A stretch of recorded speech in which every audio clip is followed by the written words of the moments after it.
equality, diversity, and inclusion, what is needed to accelerate progress in the Asia and Pacific region.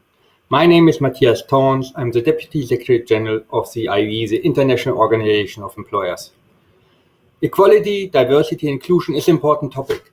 It's an important topic from the human rights perspective. The UN guiding principle on business and human rights particularly focus also on the fundamental principles and rights at work, which focus on diversity and inclusion and non-discrimination.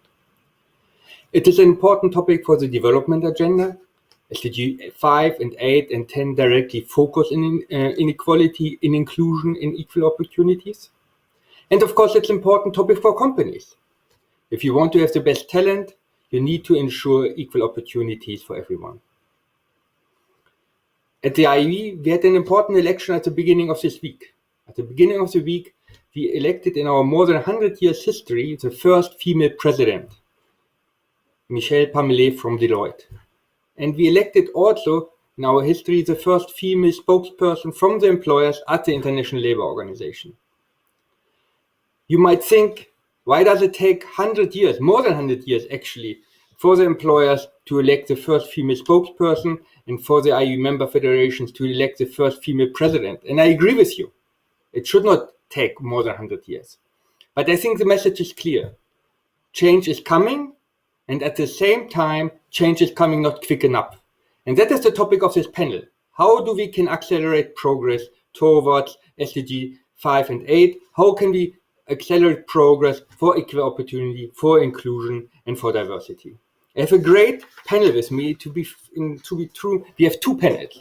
And these panels consist out of Employers Federation representatives who play an important role in promoting the agenda, company representatives who give a company perspective from the practical level, from the doers, and then we have also important international development cooperation organization with Plan International speaking what they're doing. I will introduce the panelists as we go, and I will directly start with the first panel in order not to lose time.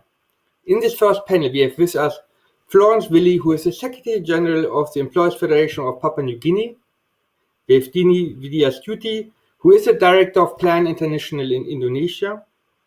We have Rumki Mayumda, who is Director at Deloitte India. And we have with us Bhavna Shrikrishna, who is the lead on skills in the Confederation of Indian Industry. Welcome and thank you all for joining this first panel. And I really directly would do a deep dive and directly start with you, Florence. In Papua New Guinea, from the Employers Federation, what are you doing to accelerate progress to achieve equality, to achieve inclusion and diversity? Over to you, Florence.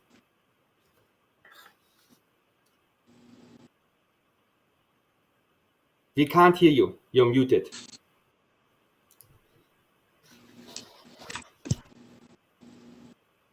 Matthias Thorns.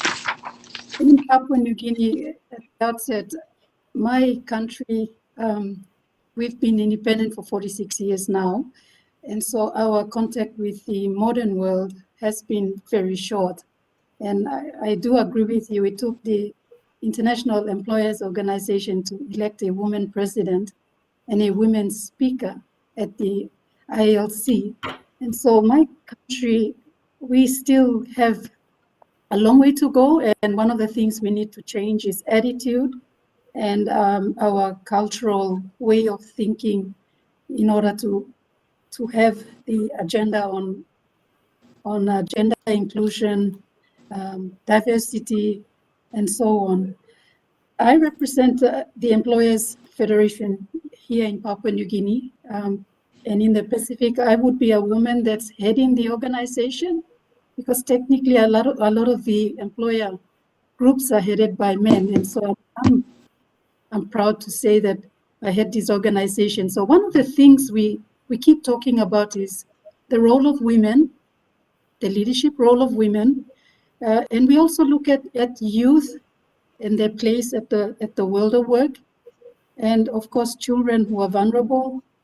And with these current COVID times, all people, in terms of how COVID has impacted. But coming back to our discussion today, how have we as an employer organization engaged in this discussion on gender and how were some of the things we did to try and close this gap. I based my observation on how we went about to create a women's chamber of commerce. I'll use that example and the setting up of an institute of directors, and this is to do with the role of women in leadership. With the setting up of the Women's Chamber of Commerce and Industry here, there were a number of female women who ran their own businesses but could not participate fully as part of the bigger chamber group. And so one of the things we did was identify who these women were and bring them together and help them to prepare documents and pay their fees where it was possible to pay those fees for registration and set them up as a group, because individually they could not push their agenda as entrepreneurs, women entrepreneurs. So in doing that, we ensured that women had a place to conduct business and women had a voice that could be heard. So that's one example where we've gone out and identified women, used our network, tapped people on the shoulder and asked for recommendations to give us good names of women who could be included in this group. The second group I identified, and I thought I should share the experience with the group today, is the setting up of the Institute of Directors. Now that may be seen as something that's way, way up there. It was an initiative owned by the president of the Employers Federation in 2007. He was clearly of the view that in order to have women to sit in decision-making roles in the boardroom and demystify the mysteries of corporate boardroom and what goes on in there, he was of the view that we should have women sitting on boards. But in order to bring good experienced women to the board, there should be an avenue for them to come through, be part of a group, and the group can recommend. The federation that I work for also recommends women, but my president was of the view that we should set up an institute of directors. And this was an example taken off from Australia and New Zealand, who have this institute where professional working women could take up courses to learn governance, to learn the rules of the boardroom, how to discuss as contributors in the meetings and be decision makers at the end of the day. So that initiative we took had some opposition because some of the persons felt that why should you set up an institute of directors and try and push the agenda for women on those kinds of places. And we immediately said that if women have to be sitting in boardrooms to be heard, they should at least join a group, have some training. Women are generally willing to learn, and women bring to the discussion table in the boardroom the humane side of decision making, because men tend to see things as black and white, whereas women, we try to see black and white, and we also look at the broader perspective. So Matthias, I thought to share that example, those two examples, because to me they show a certain pathway. It may not be one of the only pathway, but one of many pathways where women can be included in business or setting up of business and taking part in business.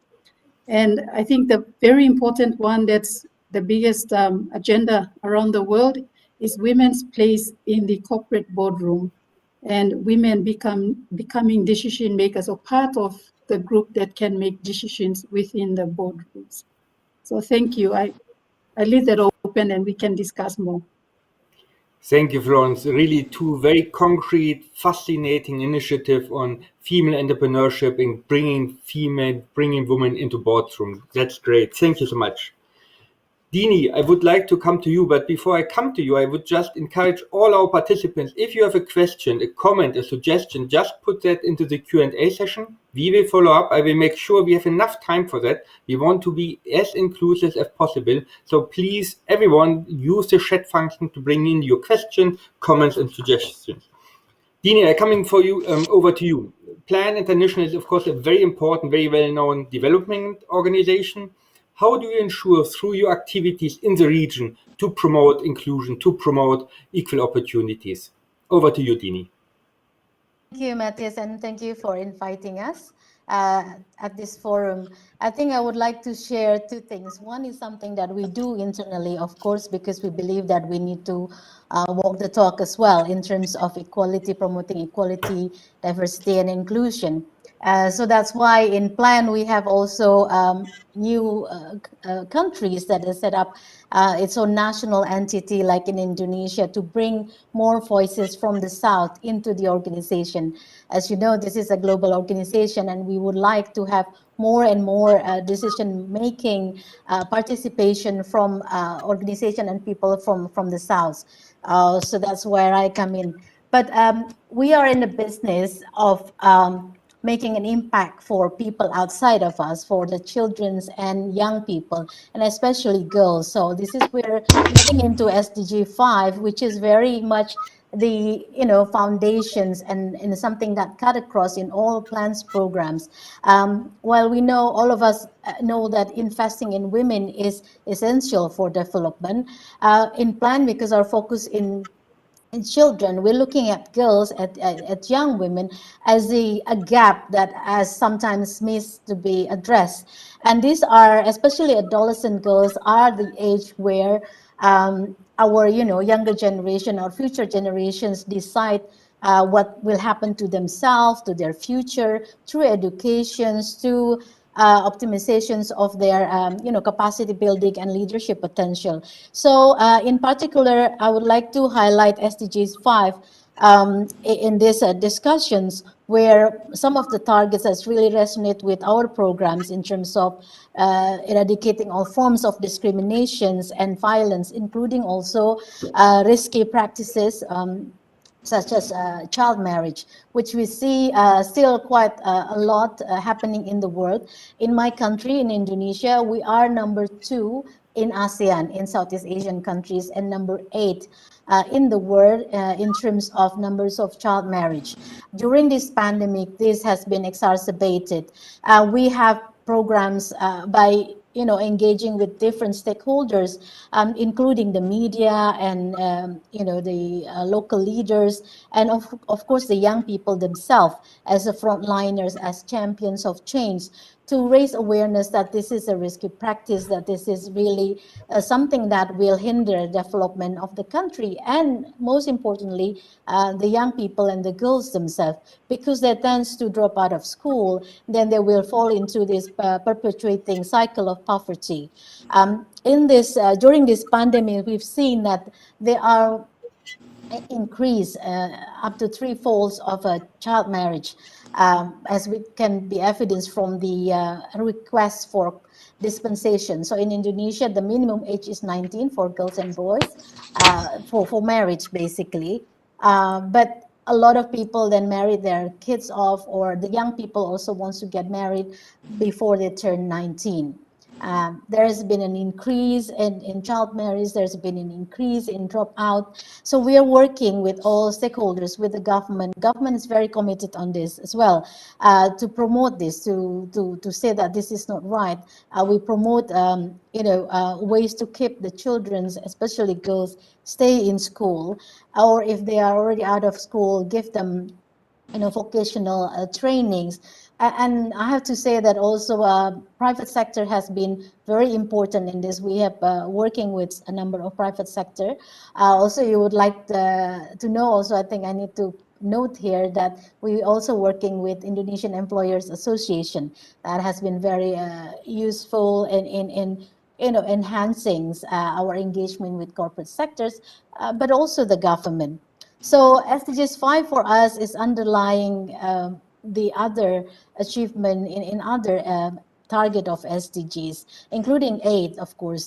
The youth employment is increasing in Indonesia, especially during the pandemic. So this is also, we have a program to involve the marginalized youth, young people, especially girls. So normally 70% of our targets are girls and young women, to be trained in ICT, in internet literacy, so they can participate in the industry 4.0.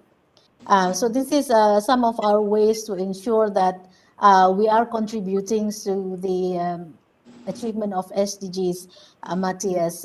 So by doing something within our organization, but also through our programs, engaging especially with children and young people themselves. Thank you.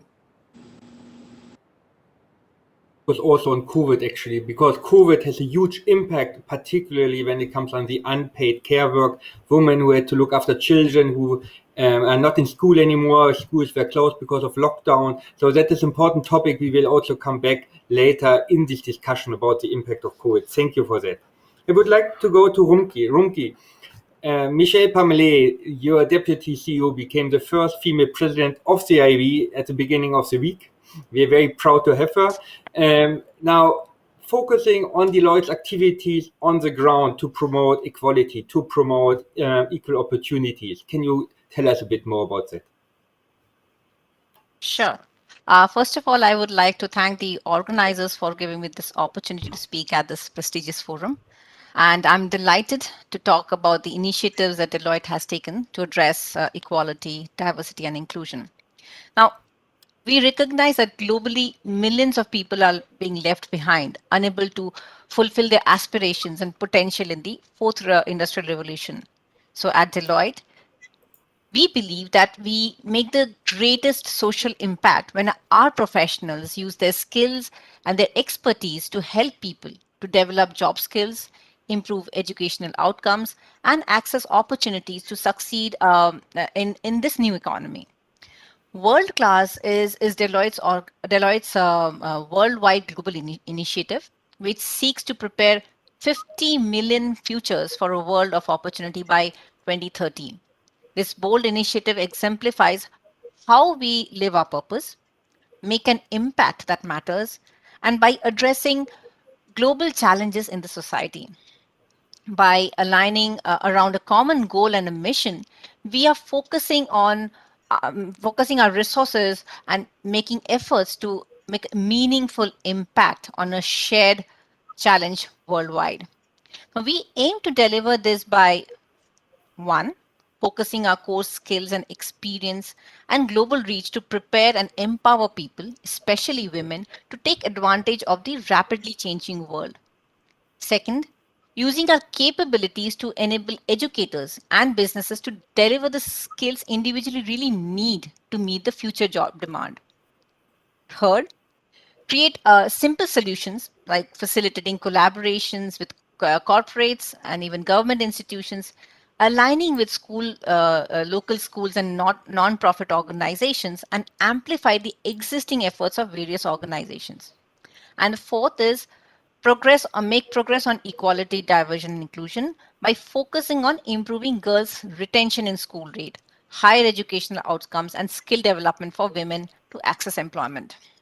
Now, by engaging in long-term partnership with organizations that are already driving transformational change in rural and urban areas, we aim to reach 10 million girls and women by 2030, because we believe when you empower a woman, you empower her whole family, you empower the next generation. But this isn't going to be an easy task. There are many challenges that India faces, especially with respect to girls' education. And like in India, we have close to 171 million girls and women who are illiterate. Almost 40% of the girls aged 15 to 18 years drop out of school and college, and only 26% are employed. Lack of education hinders empowerment of girls. Besides, the education that is provided to them is very basic, and retention of women in schools is a big challenge. There are many age-old practices socioeconomic status, and sometimes lack of infrastructure that compromise a child's access to education. India has one of the highest girls dropout from schools. Now, what Deloitte is doing is working with organizations such as Katha and Pratham to reach out girls and women in India and aims to change the lives of these young women. The programs are supporting educators and teachers so that they can improve the literacy and numeracy skills in children. Young girls especially need help and so the teachers are trying out different methods and strategies to make children familiar with school, how to work together, how to work on projects and collaboration. In short, preparing these girls for a much different world that we are heading into. Some of these methods use storytelling as a tool to inform and engage students, and these programs are helping in better outcomes and reduce school dropouts. Now, currently, we have about 40,000 professionals from Deloitte volunteers who are volunteering in community across India. They are sharing their skills, they are sharing their expertise, they are sharing their areas of understanding so that we are in a position to offer the community as a part of the world-class program that we have. Now, these volunteers work throughout the year, engaging with the beneficiaries and supporting women and children. Using Deloitte's strength and partnering with other organizations, we are committing to help those who are left behind and develop skills required for new and better opportunities. Now, we are also working in collaboration with the government as well as nonprofit organizations to bridge the gap between learned and the skilled people that we have, and trying to redefine roles and skills that employer needs, therefore creating better opportunities. But we also agree that we are still at the beginning of the journey and have a huge task ahead. Thank you so much. This is really impressive. 10 million women to empower until 2030. It's a huge task. And you said at the end, it's a huge task, but it's also a drop in the ocean when you look at the overall numbers. And when you look also in the fact, how many women drop out of school. And we heard before from Dini actually, and what Plan International is doing in order to ensure they have the skills to proceed in life. I would like to come to you, Bafana. Because you are also focusing on skills very much within the Confederation of Indian Industries, CII. What is CII doing to empower women to ensure equal opportunities on the ground? Over to you. So good morning from India, and thank you very much for having me here. I'll come straight to the point. You see, in India, we have a huge challenge right now because the women participation in the workforce is less than 22%. It has fallen down much more than what it was before the pandemic, and we're still in the, still undergoing the negative consequences of the pandemic. What CII has done is, and we have a two-pronged strategy. One is that I've been listening to the other speakers, so we have adopted some of the strategies that you also have. So one is for the professional women and for the women in corporates and organizations, because that is the educated one. But because we are a member-driven organization, we have an Indian Women Network chapter where women are encouraged to participate, and capacity building also takes place for them. And it has a lot of details, but I'm not going to get into it. The second thing, what we've done is for our members also, we have a gender index. So we roll it out and we give them guidelines, and also a yearly sort of assessment is done on how much of the inclusiveness are they able to follow. And if they are not, there are also practices that they can adopt, and from the other organizations also, to how to increase the women participation in their own organization. Let me give you a simple example of Maruti Udyog Limited, which is one of India's largest automobile manufacturers, or rather India's largest automobile manufacturer. They are now working and conceptualizing a pink line where completely driven and managed, and the workforce is entirely women over there. So these are, we realize that, the Pink Line will employ only just about 300, 400 women, but the signaling value it gives out to the rest of the industry is huge. So that's the first part when it comes to professional women in the workforce. If I move into now India, the participation, or rather the employment, is largely also driven by a rural economy. And about 48-50% of the employment is in the rural sectors. So we realize the need to also reach over there. And my friend from Deloitte has already spoken about the whole education aspect and the girl, the dropout from schools. But what we're also doing is working with the Niti Aayog, which is India's central planning arm of the government, and working on developing women at the grassroots level. So that's the entrepreneurship chapter that we run over there. There are awards that are held over there, but there's also a lot of capacity building. My own division, which is the skills and livelihood, works very closely on, and we do a lot of training and skilling on the ground. So we do ensure that about 40% at least of the people that we train in any batch and or we impact is women. So we are impacting about 1 million a year, a total of 1 million youth a year, of which at least 40% is women. Ironically or paradoxically, I may say, so with the COVID impact, we see a lot of need for healthcare workers, and we see a lot of need for women to participate in that sector. So that is where the next focus will be, to get the women to participate, especially as paramedics and healthcare workers across assisting the doctors and nurses. So these are some few of the initiatives, but I hand it back to you right now. Thank you so much also for your focus on the rural economy. And indeed, last week there was an important conference in New York. How do we make progress on SDG 8? And many participants said, if you want to make progress globally, we have to focus on the rural economy, because there is where a huge chunk of the workforce is working. And there is where the deficits are the biggest. And that is where we really have to focus on. So an important focus. Thank you so much.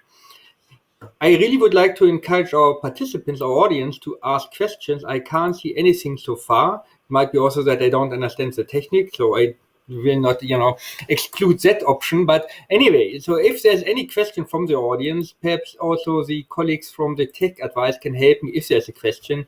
That would be appreciated. In the meantime, we go into the second round, and I want to come back to you, Florence. In your two initiatives, on the one hand, entrepreneurship education, and the other hand, training for women to get into boardrooms, to get into leadership positions, do you partner with other organizations? Do you have other, being it development agencies, being it NGOs, being it government agencies, you're doing work together? And also, what is your impact? Is in Papua New Guinea the quota of women in boardrooms rising? Do you are successful in your initiative? You're muted. Thank you for posing that question. Yes, we have a real serious issue with women's participation at the workplace and women's participation in decision-making places. We have partnered with the United Nations office here in Papua New Guinea in terms of lobbying and going out to share the ideas that we had in terms of bringing, example, the Chamber of Women initiative we drove. We've also engaged directly with our chambers of commerce. We've gone to see our farmers and our rural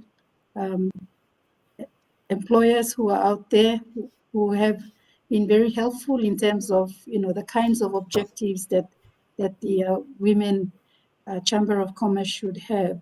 In terms of the other example I used, setting up an institute of directors, open generally for all, but the key thing that we drove was bringing women and identifying women to that place in order for them to then step into the boardroom and be part of the decision-making process. That initiative took us a bit of thinking and a bit of planning, because you're approaching either professional women or women who've worked 25, 30 years in a certain workplace to consider coming and joining an institution, not as part of the core role at work, but as a upgrade to what they are doing. And part of bringing them there is also for them to learn and to be trained, and also recognize cliches or things around the boardroom, for example, governance, accountability, preparing reports, because in the workplace, it's a different way of preparing reports. If you're part of a discussion group or part of the decision-making group in the boardroom, you must have some of the training skill. You can speak in the boardroom, and if you have other male colleagues who are sitting there who are much more dominant and can be very pushy in terms of the kinds of things they want to bring to the round table, the women that go there also learn how to be good advocates and to be good moderators, and also good presenters in terms of bringing the kinds of things that they want the board to consider. And they also bring with them the community awareness in terms of their place on the boardroom and how it reflects outside. So the partnerships not only extend within the workplace, but it also goes to the community, and engagement directly with either professional groups, employer groups, or NGO groups like the UN, who has a very big agenda on women and their place in the world of work. Thank you. And it is heartening actually to hear that the UN is such a helpful and supportive institution for you in Papua New Guinea. Because at the moment, what we're trying from the IE side to bring in Employers Federation and the UN Residence Coordinator more closely together. Because what we have seen is that in too many countries, they don't speak with each other. They even don't know that they exist. They don't. Right? So what we are having a big project at the don't. moment to make them aware, actually, there is a federation you can talk to. And, to the federation, there is a UN, you have a face, you can speak with them, you can get their support. So great that in Papua New Guinea, you're already very much advanced in this regard. Dini, you spoke about that you partnered with the Employers Federation, with Apindo in Indonesia, which is, of course, a very powerful federation, also very strong. Can you speak a bit about your partnership there with you and the private sector? How do you partner with each other? And also, what are some key lessons learned, right? When you engage with business, I guess they have a different mentality, they have a different talk. So how do you bring these both worlds together, the business side and the development side? Over to you, Dini. Matthias. Yeah, indeed. It is one of our strategic partnership, with Apindo. As I said, it'll give us access to companies, but on the other hand, also we're bringing especially gender perspective into their work. So one of the things that we did is looking at the policy of Apindo members, so that they can also be a workplace that is safe for young women. And we did a survey as well for Apindo and case study for Apindo members. And that actually interestingly shows that when companies apply policies that are promoting gender equality and giving more opportunity for women workers, the companies actually benefit for that. So we can share with you if you're interested the result of the study, because that's really give a boost that and in confidence affirmations that indeed investing in women in the workplace is really beneficial for companies. Not just about women's rights, human rights, but really there's a business acumen that goes with that. So we have a multi-year partnership with Apindo. We're also work with other private sector as well. So in terms of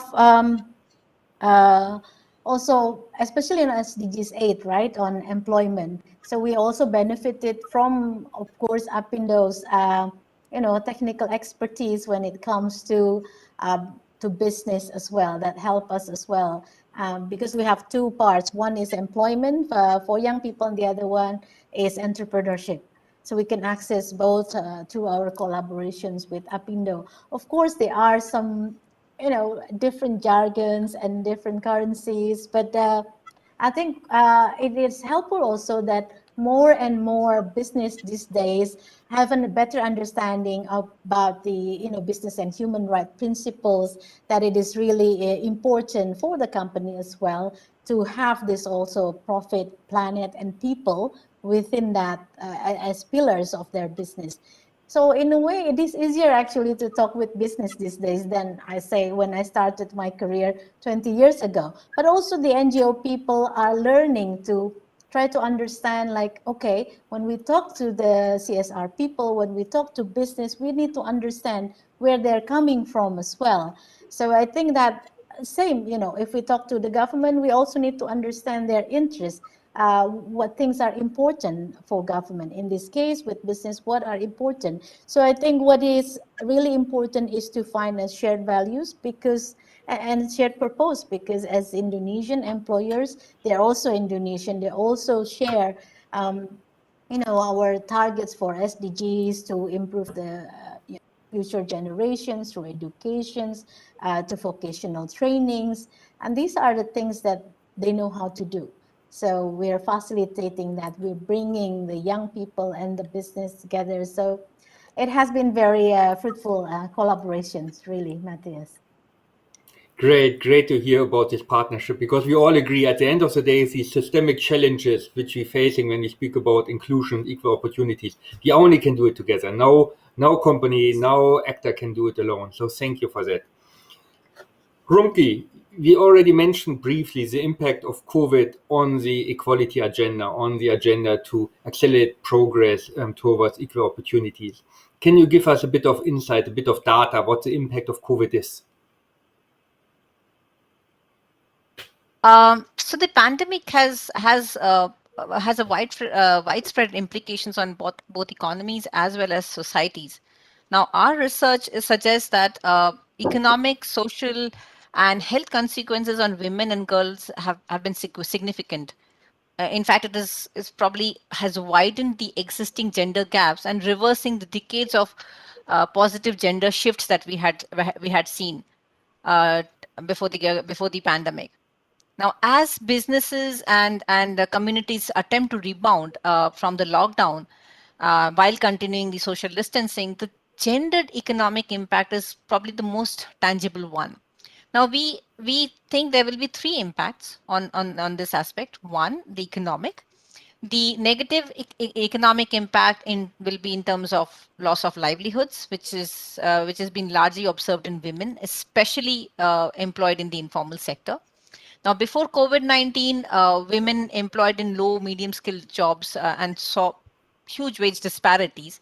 Now, during this pandemic, women experienced significant job and income losses as much as like 25% women versus 21% in men. Now, female domestic workers and those working in the services sector suffered majorly from job losses, difficulty in accessing finance, and overall loss of agency. The female labor participation in India, which is already one of the lowest in the world, and these existing gender inequalities seems to have widened during this pandemic. They have also faced the brunt of higher volumes of domestic work and unpaid care. Now, in combination with the economic impact, there have been negative social and health impact on women as well. Now, issues related to domestic violence, sexual and reproductive health, maternal and child health, nutrition levels for women and children all have suffered a big setback. Reverse migration and loss of livelihoods have also affected children's education, especially that of girls. Now, parents of lower income groups in rural areas, they do not have access to smartphones. In households with more than one child, boys are generally preferred more or prioritized over girls, and girls are expected to carry household chores. Now, according to the Right to Education Policy Forum, 10 million girls in India could drop out of secondary school due to COVID-19 pandemic, with 1.6 million girls aged between 11 to 14 currently out of school. This pandemic could disproportionately impact girls further by putting them at risk of early marriage, early pregnancy, poverty, trafficking, and violence. So yes, this pandemic has definitely had a disproportionate effect on women and girls. Thank you, Rumki. And the data are really shocking. And as you said, the impact will be huge, not only in terms of having them, losing their career because they are, dropping out of school, but you spoke about trafficking, right? And the whole issue which comes with that, once you are in the hand of a trafficker, your fate is, Pretty much. really, really horrific. So thank you for that. Bhavna, coming to you, speaking about partnerships and also about impact of your work. Can you elaborate a bit with whom you partner actually in your work on in the rural economy, on women empowerment, and what is the impact of your programs? So when it comes to the partnership, it's actually initiated at the highest level. We partner with the government or with an agency like ILO. So with the ILO, we partner when it comes to people with disabilities.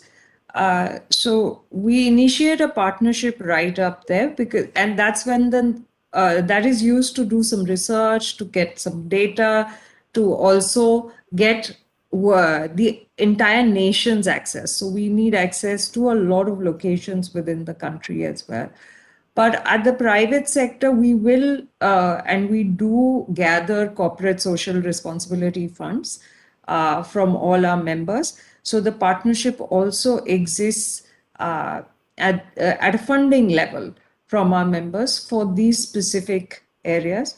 And the third aspect is the implementation agencies. So a lot of, when it comes to skills and livelihood, we are building up our own capability and we want to be able to do this on our own. We may take infrastructure from infra partners, but when it comes to the softer capabilities, like whether it's the skilling capacity, whether it's the content, its curriculum, and etc., we use whatever's available and then tailor it. But this is all done by us in-house. But we also have for the rural livelihood and for women's skilling, when it comes to entrepreneurship, we have partnerships with local agencies. But you see, it can't be just a one-off partnership. It has to be a collaboration of agencies, because when it comes to rural entrepreneurship, we are talking about a good supply chain. We're talking about a good marketing channel, a good platform in which to sell their products. So therefore, CIS sort of acts like a nodal agency and then ensures that there's collaboration with all. So these are some examples that we work with. We're a fairly large organization. We've been there in India for 125 years, and we have offices in 69 places in India. So we leverage all those to really make our presence felt on the ground. Thank you so much. And 125 years is really impressive.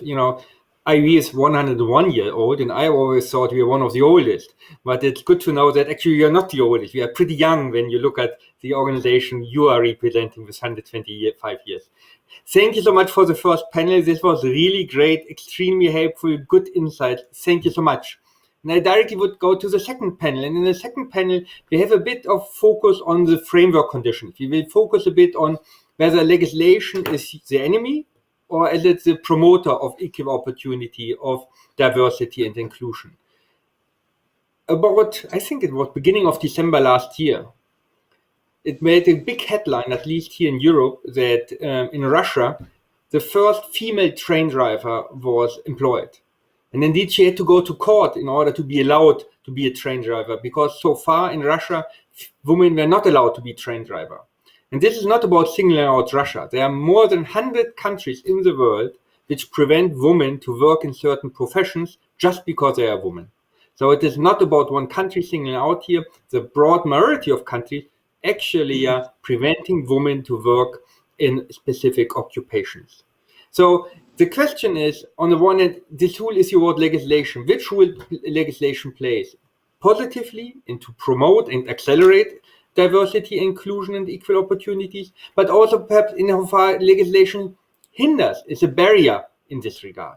And then I also would like to focus beyond it and see what is the role of employers, what is the role of business in identifying these challenges? How can business actually identify what are the concrete challenges for equal opportunities and engage on that? Again, we have a great panel here.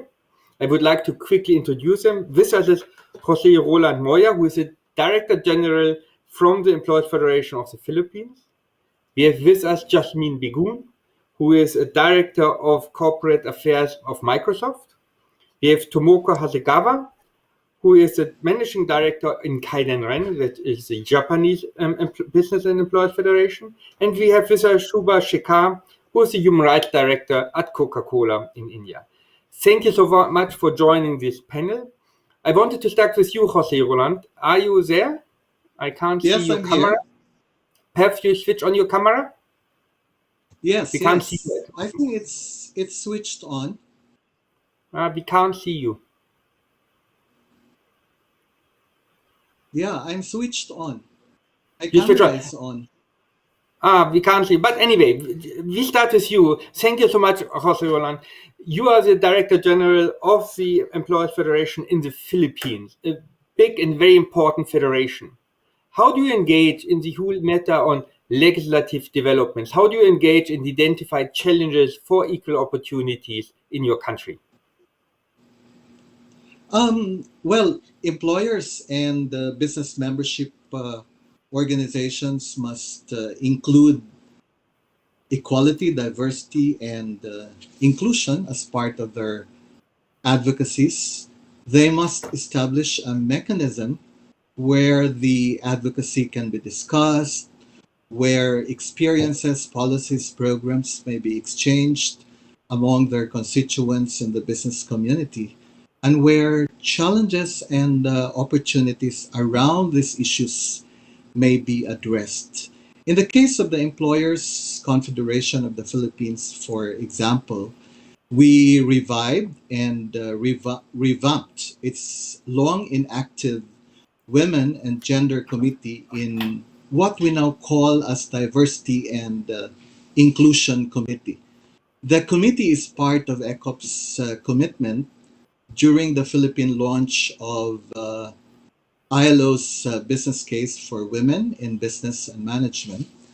The committee shall lead the efforts of ECOP in creating and raising awareness on equality, diversity, and inclusion, and implementing relevant programs in the business community. The community will cover a wide range of diversity and inclusion and implement relevant programs in the business committee, and it covers a wide range of diversity and inclusion dimensions, such as but not limited to gender, civil status, socioeconomic status, age, race, ethnicity, religion, disability, and education and skills, among others. It is chaired by ECOP and co-chaired by the Philippine Women's Economic Network, or PhilWen, through the Philippine Business Coalition for Women Empowerment, or PBCW, which has helped ECOP in defining the committee's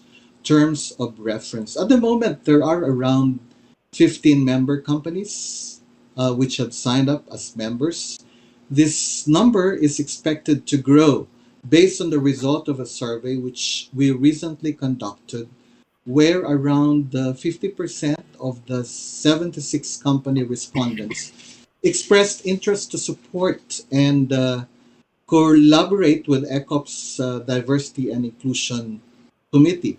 It is very important that the EBMO's advocacy on equality, diversity, and inclusion must be guided by facts and evidences on the ground, and this is precisely the reason why ECOP's Diversity and Inclusion Committee conducted a survey I earlier mentioned to, number one, understand the current context and appetite of businesses to enhance equality and benefit from the greater balance. Number two, to analyze the current situation, including implementation successes and challenges on gender equality, diversity, and inclusion. And third, to guide the committee in coming up with programs and interventions. And of course, and the fourth, and of course, this is quite important to us, to recruit committee members at the enterprise level. And an assessment on gender and diversity may be conducted. This assessment helps a company reflect the gender balance and employee movements across the organization. It helps answer questions on leveraging the right talent pool, employee promotion, preparation of high potential employees to serve as future leaders of the company. Furthermore, these assessment activities also help assess the company's policies and in-program um, implementation. You made mention, Matthias, of the challenges and why this exists. And the results of our survey are quite instructive. Some respondents were saying that they are gender agnostic, or what they're saying is that gender equality is not an issue, and they don't care about gender as long as women, as long as workers do their respective jobs, and it is not a factor when making business or workforce decisions. And right now, because of the COVID situation, issues on diversity and inclusion is not that important, or is not a priority. On the other hand, you have also people who say that there are challenges, but there are steps that must be undertaken because gender and diversity issues means respect, acceptance, and non-discrimination. The value of each employee contribution must be, uh, you know, um, must be appreciated. It boosts morale and encourages career development. It promotes equal employment opportunity, and women needs to be represented, especially in leadership positions. So the survey both shed light on the challenges that confront us in terms of gender and diversity. On the other hand, it also provides us a glimpse of how we can overcome these challenges. Thank you, Matthias. Thank you so much. And thank you also for sharing these data survey results, which is very important. And it also shows that we have still a huge task to do in awareness raising about the importance to engage on issues linked to equal opportunities. Because if you're a business and you want to have the best talent, you must ensure that actually everyone has the same right and the same chances to get the position. Jasmine, I would like to come over to you. And I must say, I just heard that we have some questions and can't see them, but now I have a colleague who is actually telling me what are the questions. So apart from the questions I have foreseen for you, I directly would also bring in the question from the audience, and which is, how do you ensure that you have inclusive culture in your company beyond the gender dimension, right? We speak about women, and that's very important, but the question was, how do you go beyond this gender dimension to have a more inclusive culture on that? So when you are focusing in your reply, what you as Microsoft do actually to identify challenges when it comes to equal opportunities, perhaps we can go beyond the gender dimension. That would be great. Over to you, Jasmine. Thank you, Matthias. Thank you for the opportunity to be able to speak to all of you today. I think I know there's been a lot of emphasis on gender, but I do want to bring in the accessibility and addressing that component that I think sometimes it sort of falls off our radar. And it starts for us in Microsoft with the mission of the company. It is diversity, inclusion, is embedded into the mission of the company, and recognizing first at the first step that recognizing there's a challenge and embedding that in the mission, culture, and the DNA of the company becomes the first step. And that is what we did. And I want to speak a bit more about accessibility and the role of technology in ensuring that the technology that we develop are accessible by design. It is not an afterthought. It is not something that's nice to have. It is not only right for the business, but it is the right thing to do, as we believe in empowering every person and every organization on the planet, and not including that that segment or population is actually a loss. So in going back to your question, Matthias, how do we now include some segments outside the gender segment is to actually, at the first step, recognizing that there is a challenge and actually building it into the mission. In most instances, what we have seen is that it is a programmatic approach. It is not integral to what the company does. And I think companies like Microsoft has had the opportunity to actually do this as an integral part, because we could build and engineer our technology to include these dimensions to ensure that they are accessible by design. And that's how I would actually kick off. The appointment of Microsoft's Chief Accessibility Officer, she herself is a great advocate. And I think the role that Microsoft plays, not only in driving the work that we do, some of the work that we advocate, we actually have a program that goes out to hire people with autism, and how we can bring them on board and bring their perspective. We have engineers who have low vision or visually impaired. So we have all of these different valuable resources who bring value. Not only, it's not just Microsoft providing them an employment, but also they bring their perspective that makes our products better. And I think the third point that I would like to bring before I hand off is that constantly demonstrating leadership and being an advocate. And this is not something we just bring, to do ourselves, but we also bring the industry, bring our ecosystem on board to ensure that they also bring these values that we talk about. Back to you, Matthias. Thank you, Jasmine. That was really fascinating, particularly also how you can use digitalization to empower vulnerable groups. And you spoke about autism, you spoke about, people with visual despair. So it is really, there's a huge opportunity in AI, in digitalization, to empower these people to get into employment. It is, I think, a really important aspect. Thank you for that. Tomoko, Kainan Ren is an important player. You are the managing director. You are very engaged on human rights. You're very engaged on the SDG, the Agenda 2030.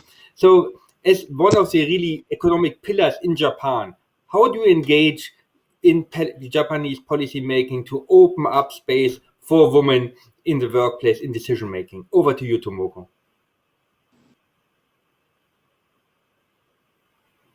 You're muted. You're muted.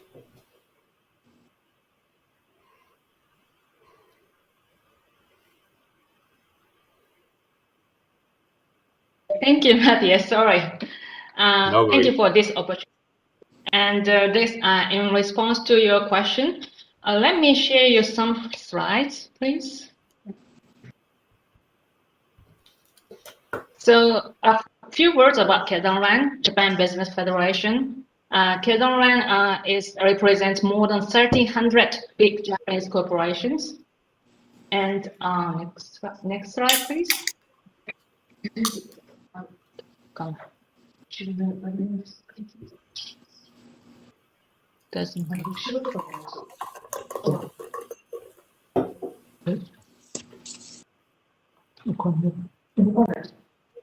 Oh, okay. So in response to your question, that how private sector identify the challenge related to diversity and inclusion, Keidanren just announced a new growth strategy to build back better from COVID-19 pandemic to establish sustainable capitalism. And in the new growth strategy, we regard transformation of work style and promoting diversity and inclusion as a key component. So in Japan, workers' lifestyle values have changed, and young people prefer working environment where diverse people can demonstrate their value creation capabilities to full extent. So by promoting diversity and inclusion in business, we believe we can encourage innovation, new ideas for products and services, flexible work styles, and promote diverse career paths, all of which lead to business impact and contribute to strengthening Japanese corporate competitiveness. We believe it will also lead to enhance Japanese corporate reputation and attract investment from ESG-oriented investors. So, and needless to say, contribute to achieving SDGs Goal 8, gender equality, and Goal 8, promoting inclusive economic growth and productive employment and decent work. And however, when we look at the data of women's labor force participation rate, we can see that over the first 30 years, the women's workforce participation rates have improved, but still the percentage of female workers in managerial position is still relatively low compared to other developed countries. And challenges for diversity and inclusion in Japanese business are, first, insufficient childcare services and care services for elderly people, which hinder female workers to continue working still. And second, long working hours at most Japanese corporations, both for men and women. And third, lack of support for female workers in terms of their career development, mentoring program, and absence of role models for female executives. And fourth, unconscious bias on the part of male workers regarding gender roles. And five, relatively few science and technology female students major science technology at the university, when still majority of Japanese corporations are in manufacturing and technology sector. So I think in answering to your question regarding the role of legislation in tackling these challenges that I described, I don't think new legislation is the answer. Because in Japan, we already have sufficient number of laws and regulations to protect workers and ensure appropriate working conditions for all workers and gender equality. So I think legislation is effective and necessary to ensure minimum standard. But in order to promote diversity and inclusion in business, we need to go beyond just complying with the current laws and regulations. And I think voluntary private initiatives play the key role in that aspect. Thank you. Thank you, Tomoko. And I think you made an important point, on supporting policies, having childcare available, and also more importantly, having care for the elderly, right? For the parents, where more and more people have to look at this of critical importance to empower people to get and stay into the workplace. The long working hours. I think one lesson learned from these COVID-19 is that we are much more flexible where we work, how we work, right? And it is not about staying from 7 o'clock in the morning to 7 o'clock in the evening in the office. It's more about what can you achieve and whether you do that, during lunchtime, whether you do it more later, it doesn't matter. The main point is that you achieve your task. And I think that's a positive, if you can speak about positive impact of this pandemic. You spoke about mentoring, and I think it's important. And from the IE side, you're just starting a global mentoring program. And I wanted to mention here two names. On one hand, the colleague who brought us all together here, Alexandra Sensler, I really would like to thank her. She is also the one who identified the questions to all of you. So I again encourage you, if you have a question, now we have the trick how to see them. Please post them in the chat function.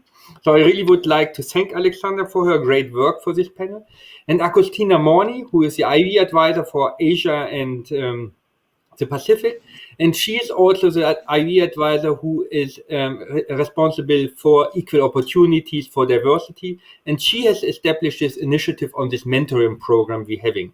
So in anyone interested in the IB mentoring program, please contact us. Please contact Agostina Morni, who is actually the lead for that. Shuba, we heard already from Jasmine the issue about leadership. Companies can show leadership, which is important. And of course, Coca-Cola, you have a huge supply chain, right? Your supply chain goes into the agriculture sector. Your supply chain is going into the manufacturing. How you as a company can engage with your supply chain, with your business partners on issues linked to diversity inclusion. Over to you, Shuba. Thank you so much, and thank you also for inviting me for this panel discussion. Now, just very quickly touching upon the fact that this diversity, equality, and inclusion is at the very heart of Coca-Cola's values and our human rights policy. We value the diversity of the people and have a long-lasting commitment to equal opportunity, intolerance of discrimination and harassment. And just on a lighter note, Matthias, we are running 130 years old, so we are the oldest here, and so we have a huge history, legacy, and our human rights policies, processes, due diligence frameworks are closely aligned to the UN guiding principles.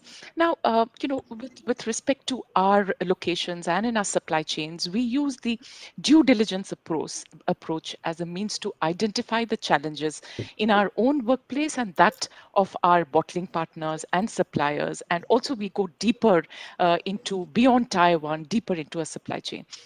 So in terms of manufacturing, in the plants, we regularly conduct third-party assessments of all the workplaces. And you can imagine the magnitude. We operate in 200 countries. So you can imagine, the exercise that is involved where, the auditors, third-party assessors go at regular intervals and they focus on checking whether there are deviations from our, human rights policies and the DE&I policies, with special attention to groups based on gender, vulnerability, and marginalization. So this is really about walking the talk, walking the walk. And these groups, as has been spoken, by several panelists, experience unfair and unequal treatment in unique ways. And they're often disproportionately, affected. And we've seen the COVID numbers, wherever there's poverty, vulnerability, the risks are there, and COVID has only exacerbated the risks.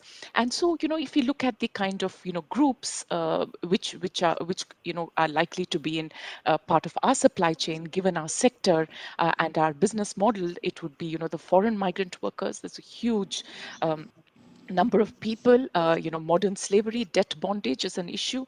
They are at an extreme end of the inequality spectrum. There is child labor, which 70% of children are in the agricultural sector. So all our due diligence processes are really to identify this in a proactive way, not wait for things to happen, but really proactive. But obviously you can imagine it's very complex. Now, during these assessments, there are confidential one-on-one interviews with workers in general and these specific vulnerable groups in particular. So the, as per our protocol requirements, the auditors need to identify when they go on, the walkthrough, they identify women, they see, whether there's a pregnant women, they try and identify different ethnic groups, foreign migrant workers, young looking workers. And these interviews really help in the 3-point testing. So to help corroborate information which is found during document review and facility walkthroughs. Now, if you take the case of foreign migrant workers, which is one of the big focus of our efforts, it's extremely complex. They don't just, it's not just the workplace. It's not like a health and safety issue where if you address, one of the health and safety, you address the problem. This is, goes beyond sorry, there's a bit of an echo. This goes beyond the workplace, it goes beyond the country of work to the villages of the sending country. And these, workers come through a network of agents and land up in the foreign country where there could be passport retention, there could be debt bondage. And so, we're also looking at technology-led due diligence solutions to gain greater visibility into the recruitment supply chain and identify these challenges. Now, just a little bit, I mean, you had touched upon legislation, and it's important that because this is a complex space, and legislation is important, and it sets the framework of expectations, but it is not a silver bullet. I think, another colleague of ours clearly mentioned. So, just to kind of, it can be, legislation can be helpful only if it is in line with internationally accepted standards, and secondly, there is appropriate enforcement mechanisms.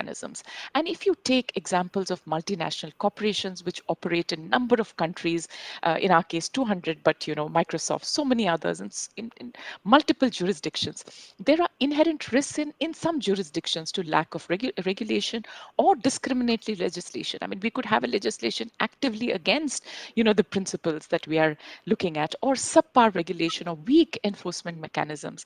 Therefore, it is important for business, responsible business, to have their human rights policies, robust processes, due diligence approaches, and so that they're able to do their own governance and self-regulation, and not merely dependent on legislation as the panacea of everything. So it has to go along with that self-regulation, you having your own standards, your own governance mechanisms, along with capacity building and a lot other measures that need to come in to really locate these challenges and suitably address them. Thank you, Shuba. That was really comprehensive, and also, of course, a focus on enforcing laws, and that relies or refers to the informal sector, right, where the challenges are the biggest, because the challenges there are related to OSH, you're making sure that the workplaces are safe, they relate to all kinds of discrimination, and so on and so forth. So I think it's a very important point. Thank you for that. Now, the ILO Director General, Guy Ryder, coming into the COVID crisis, at a very early point, he said the new normal must be a better normal. Building back better, actually, I think goes back to him, the ILO Director General, Guy Ryder. I really would like to give him credit for that. The question is now, what is needed to accelerate progress? What is needed, actually, to address issues like stereotypes, like segmentation? What is needed, actually, in order to make this progress we all want to have? So coming to you, Jose Roland, you are, from your Philippine perspective, what are the key measures you think are needed in order to make the quantum leap towards SDG 5 and 8?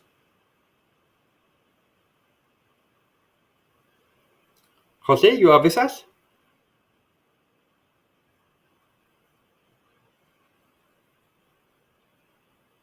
Jose? I think we might have some challenges. So, Jasmine, directly going over to you from the Microsoft perspective. Yeah, I'm here. You're there. yes. Perfect. Sorry. Excellent. Yeah. So, Jose, you heard my question? Yes. I think continuous education and awareness building will help address this.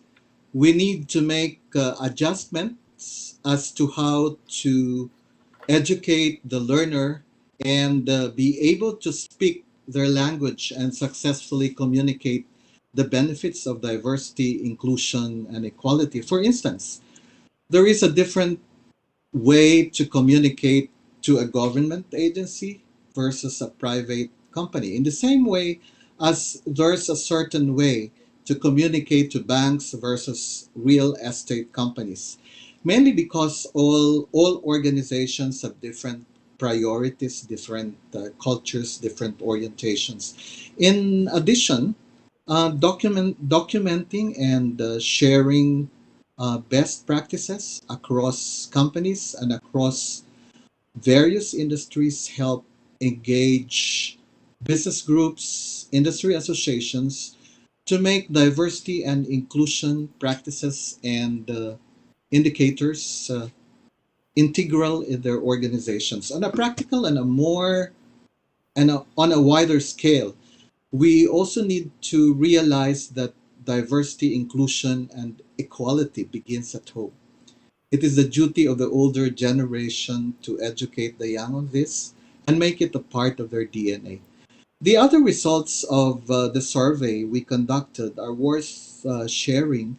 It also surfaced some challenges that may perpetuate stereotyping, segregation, and problematic uh, cultural norms in organized settings, such as the workplace. I am referring to challenges in the spheres of human resources, leadership, finance, and culture. On human resources, issues, for example, on the absence of a focal person, a point person on gender and equality, availability of time to educate employees, quarantine restrictions related to COVID-19, and lack of training were mentioned. On leadership, respondents were saying that the priority right now is facing the challenges, the problems arising from the COVID-19 pandemic, the absence of communication and promotional activities, limited knowledge of diversity and inclusion programs, statutory requirements that ignore corporate or industry context, and management that does not care about diversity and inclusion. On finance, um, no budget is allocated, and there is no space that can be allocated for certain amenities or facilities such as a daycare or lactation centers. On culture, some respondents cited traditional and insensitive work cultures and either the denial or absence of response. The respondents likewise enumerated the kind of support needed to overcome these problems and challenges. They mentioned, for example, communication such as learning sessions, brochures, AVPs or videos, and policy including continuous and regular collaboration between the private sector and government in the implementation of laws, monitoring and evaluation such as the availability of self-assessment tools, templates, and data collection activities and other forms of support like recognition of accomplishments and accompanying consultancy services. We at the Employers Confederation of the Philippines partnered with the International Labor Organization to launch a program, a series of training on soft skills, specifically targeting women, and we partnered with a number of business organizations like the Philippine Chamber of Commerce and Industry, the Philippine Exporters Confederation, the Philippine Association of Local Service Contractors, the Philippine Hotel Owners Associations, and even large companies like Nestle. The intention really is to break these stereotypes, this typecasting of women workers, and the outcomes of these training programs on soft skills is to empower women in the workplace and to enable them to navigate through their duties, both at home and at the workplace. I'll stop there and probably expound a little bit more during the question and answer portion of this panel discussion. Thank you, Jose Rolando. Thank you. Also, this important initiative where you bring in different actors, different federations, as well as companies working together, breaking the stereotypes. Jasmine, how would your perfect world would look like? What is necessary to make sure that the new normal is a better normal? I want to build on that better normal, right? I think as we have an opportunity to reset, hit refresh, as we look to build resilience and exit and enter into this so-called new normal, um, equality being equitable, it has to be diverse, and inclusion has to be by design. It has to be not something that is limited in a silo where someone is we see today that they are not built across in all of the verticals. And I think it is important that we have an opportunity now to redesign policies and relook at our legislations and see how this could be institutionalized. Mainstreaming disability into the economic agenda will also be important so that it is not kept in the realm of welfare. In many countries, and we see this across the world, that the issues of disability is kept in the Ministry of Welfare or in the Ministry of Community Care and not mainstreamed into the Ministry of Economy, but there is that unlocked opportunity and potential with this community. And I think it is one where we want to mainstream. As we look to rebuild diversity and inclusion, and we want to continue to advocate for gender or disability or accessibility mainstreaming, we have an opportunity now. And I want to leave with, we have an opportunity to not only hit refresh, but we actually have an opportunity to move forward with the equal and equitable normal post as we exit this pandemic. Thank you, Jasmine. That was great. And again, the focus on disability, which I think it's really important because if you look at the numbers, the workforce of disabled people is huge, which is a huge untapped potential, which we really need better to harness. Tomoko, you already spoke a bit, your demands or the Kite and Ren ideas for building back better. Perhaps you can narrow it down to 2 or 3 main priorities. How do we make progress? What measures are needed to accelerate progress vis-a-vis SDG 5 and 8? Marius. So in order to progress, we have to break away from traditional Japanese corporate culture, which are male-dominated management, lack of diversity, unconscious bias based on the division of roles according to gender. So in order to ensure progress, let me introduce Keidanren's new initiative called Here We Go 2030, 30%. This campaign is inspired by 30% club of United Kingdom. Under this new initiative, we aim to increase the number of female executives to the 30% of all Japanese executives by 2030. Over 170 Keidanren major corporations support this initiative, such as Toyota Motor Company, Honda, Canon, Hitachi, Fujitsu, and so forth. Currently, if we look at the current figure, only 10% of Japanese executives are female. So this initiative is very ambitious. But in order to ensure progress, overcoming stereotypes and cultural norms, we need to set this kind of ambitious goal.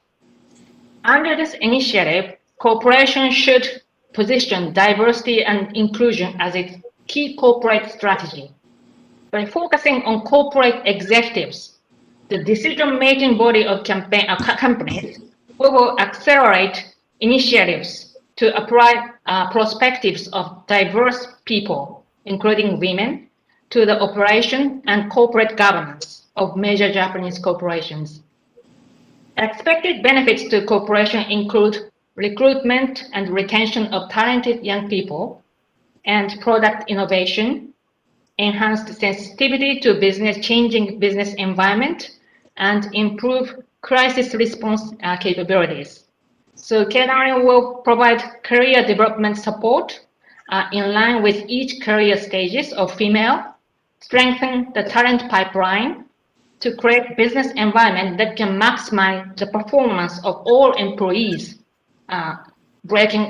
hopefully to break away from the traditional Japanese corporate culture. Thank you. Thank you. That are very bold and very concrete commitments by Kaiden, and very impressive. Thank you for that. And Shuba, coming to you, how would your perfect world would look like? How is your better normal defined? Sure, Matthias. So I'll just kind of focus on 2 points. The first being that there needs to be holistic approaches to address these issues. Looking at programs where there is the UNGP and the SDG approaches. So like UNGP would be do not contribute to these issues, do no harm, and the SDG approach would be contribute positively in terms of inclusive models. So I'm just giving you one example of our program called 5x20, where in a couple of years back, we had set a goal to enable the economic empowerment of 5 million women by 2020. And since then, we worked with countless partners to provide business skills training, mentoring networks, financial services, and other assets to help women entrepreneurs to improve their livelihoods, families, and communities. And we are very happy to say we exceeded the targets. We've empowered 6 million women, and this is just an example in women's part of it. But there are similar kind of approaches, that is UNGPs and SDG approaches in dealing with child labor and other areas, vulnerable groups. The second is, given the complexity, the vast numbers, and the fact that we have very few years, left to meet these, goals, the lofty and very important goals. The only way forward is multi-stakeholder partnerships of ecosystem players. No one organization or one entity, or one sector can address all of it. It requires multi-pronged approaches, and that is only possible where organizations, like-minded organizations, come together, and that's when we'll be able to move the needle and accelerate the progress towards these, to really attaining diversity, equality, and inclusion. Thank you, Shuba. And we're coming to the end. I think we are perfect. It's 1 minute before the end, so we do a perfect timing here. Thank you so much. This was really fascinating. We will continue the debate. One possibility to do so is on 21st of June, the IE will host the launch of the business roadmap for the better implementation of the UN guiding principles on business and human rights, together with the High Commissioner, together with business, together with practitioners. So we really invite you to join that 21st of June. Follow us on Twitter, follow us on LinkedIn, follow us on our website. Thank you so much and see you soon. Bye-bye.